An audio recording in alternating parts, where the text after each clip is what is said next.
All right, and with me now is Bill Willis, documentary maker and Boston Police Department veteran. Welcome. Thank you very much for having me. You said you felt ineffective before, Yes.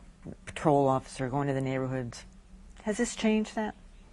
I think so, maybe a little bit. I'd like to get it out to more of the teens. I'd like to get it in the school department, the school system. But I think, just in terms of being ineffective, I think we're locking kids up in record numbers, and I felt that we could do more in the prevention mode. Even though as a police officer, it's our job to lock people up. We want to keep the streets safe. But as a community member, as a person that lives in the community and grew up in the community, I just felt that I could be more effective into trying to do things to stem the violence, the front-end prevention. How will this change it? I was listening to those kids and I was riveted to every minute of this. I wasn't surprised by anything they said. I mean, this is what I assume to be the truth. Yes. So that's the way they live, and there's a certain braggadocio about it, and there's not really a lot of resistance to it. So why will this change it? Well, I think in my film I have kids talking to kids. They're talking about it, they're expressing themselves, and believe it or not, they do want it to change. Most of the kids that live in the inner city, they're not involved in gang violence, but because the gang violence is so widespread, it's affecting everybody. When a young kid gets killed like Stephen Odom the other day, there were 300 people at his house a day later. So that death affected many more people within the community, whether they wanted to retaliate or just come there to show their remorse. It's hurting a lot of people. It's affecting a lot of people. These young kids are walking around these memorials that are almost on every street corner every day. It's gruesome to look at and to see every day, but a lot of the kids are getting numb to that.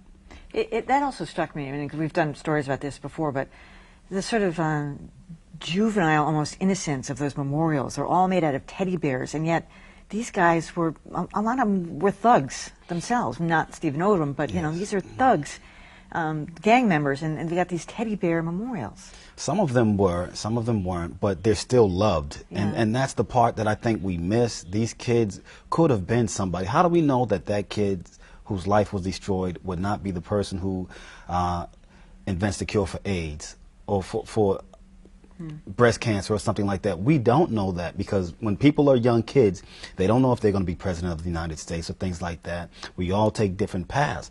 But if you're born in that poverty and that drug addiction and things like that, these kids are trying to eat, they're trying to live, they're trying to survive. And because there's so many guns out there, some of the kids are just getting guns to protect themselves. They get caught up in the system. Once one of the kids gets arrested, their life is almost over. That was heartbreaking, listening to some of the way these kids grew up.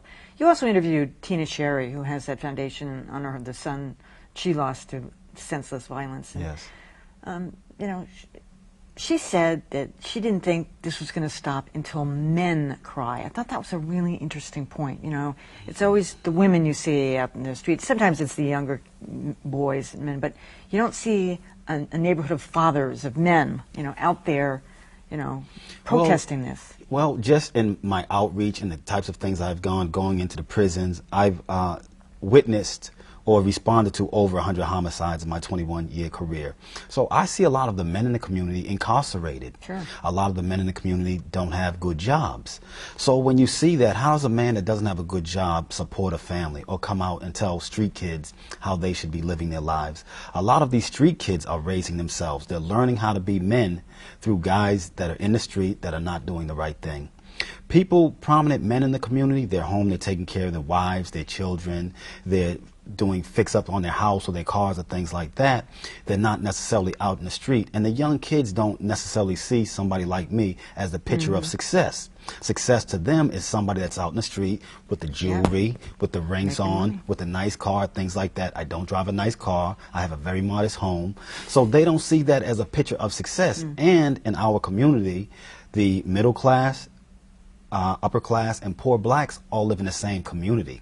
So how does a kid that lives on the street where his mother's a crackhead and he sees a police officer making a decent salary, or a judge or a politician making a decent salary? You live in the same neighborhood that I do. So how is that a successful person? Yeah, that's interesting. And you also interviewed a judge, Leslie Harris. He made a really interesting comment, both about music, saying that the music is defining the culture instead of the other way around. Yes. And about the clothing. He said that the kids in the streets started wearing the prison uniform, which was the big baggy pants. Even that kid who had the stomach sliced open still still had had them pants on, on where the yes. crotch hit here. Yes, It's like, yes. how did that happen? Well, a lot of it is when you look at the magazines, the media, music, television, and things like that, that's being pumped to those kids 24 hours a day. When I was a kid, our TV stations, we had 2 TV stations, they went off at 6 or 7 o'clock in the evening. These TV stations that produce that type of music and those pictures, those images, is being pumped to those kids 24 hours a day. Or on iPods. Or Yes, and that has become the babysitter for these kids. Years ago it wasn't, but good families are out there working, they're working hard, they have second jobs and things like that to try to provide some of this clothing for them that's very expensive, that people that are in their community don't make, they don't produce, but they put a rapper or some other prominent person wearing those clothes on a cover of a magazine, and they think these people own these clothes, they wear these clothes, and this is the kind of images that they get, not of lawyers and doctors and scientists, inventors, things like that, which if that was being pumped to these kids 24 hours a day, I think the things would be different for them. Just quickly, are all of those kids still out of jail, alive, or are they? Some of them are incarcerated. I believe all of them are alive. One of the kids in the movie is actually my nephew, and he's studying to be an astronaut down in Florida. So all of the kids aren't necessarily in gangs or bad kids, but the violence has affected all of them. All right. Well, this was really fabulous. Good luck to you. Thank you very much. The film. Bill Willis. I Thanks for coming. appreciate it.